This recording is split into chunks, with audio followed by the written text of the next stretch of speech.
بوراك البطاطا الاقتصادي وصفة ولا أروع، وبنتو بنة وفي ساعة راح يوجد معاكم. تحبوا تنجحوا في هذا الوصفة؟ شوفوا معايا لا فيديو للأخير. على بالي بزاف منكم راهم صايمين، ما عليكم غير تنوضوا درك توجدوه، سيرتو كي راهو اقتصادي وتقدروا تبدلوا في مكوناته كيما تحبوا. في كاسرونه على نار تكون متوسطة حطيت حوالي 3 حبات بطاطا يكونوا شوية كبار، وإذا كانت البطاطا تاعكم يعني متوسط الحجم حطوا حتى ل4 حبات.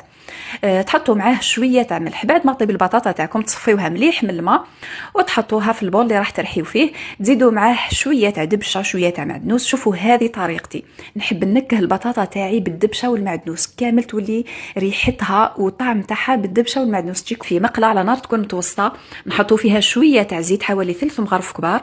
بعد ما تسخن الزيت نحطوا حوالي حبه تاع بصل تكون كبيره، خليوها حتى تذبال مليح. بعد ما تذبال تروحوا تجيبوا حوالي ربع صدر تاع الدجاج ولا حوالي 300 غرام وتحطوه كيف كيف مع هذيك البصله. واذا ما عندكمش دجاج عادي مش مشكل، تقدروا تحلوا بواط تاع طون يكون تاع طماطم.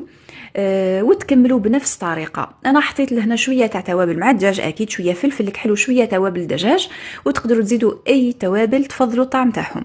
ونا شويه تاع هريسه، اللي يحب الهريسه يزود شويه راح تزيد تجيه الوصفه بزاف بزاف هايله وبنينه. اخرى بعد ما بردت البطاطا تاعنا نزيدوا معاها شويه تاع زيتون، تحبوا تحطوا زيتون الخضر ولا زيتون الكحل ثاني كيف كيف يجيكم بزاف بنين. بعدها تروحوا تحطوا كيما قلت لكم هذاك الخليط تاع الدجاج اللي مع البصل اللي جا بزاف هايل.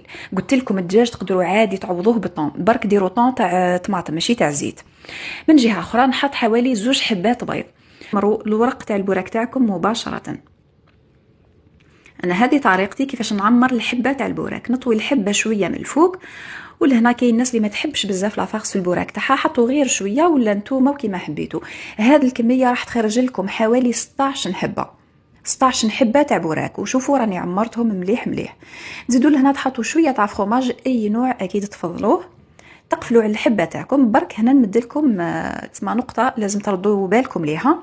كي تقريو البوراك تاعكم باش ما يخرجش هذاك الفرomاج، تحطوا الزيت تاعكم تكون شويه سخونه بزياده، يعني تكون سخونه مليح. وكي تحطوا على الجهه اللي فيها الفرomاج ما تخليوهاش تطول بزاف حتى يذوب الفرomاج يولي يخرج لكم من الورقه تاعكم. واكيد نوعيه ديور ولا الورق تاع البوراك تلعب يعني دور مليح في البوراك. كاين الورق اللي يجيو هكذا مثقوبين كيما اللي عندنا في فرنسا، مالوغوزمون انا جامي لا عجبوني.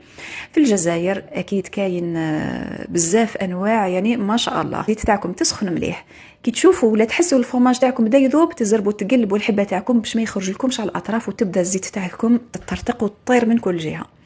كانت هذه وصفه اليوم، ما عليكم غير بجام لا فيديو ورايكم في لي كومونتير وبارطاجيوها الماكسيموم باش كامل الناس يستفادوا. نقول لكم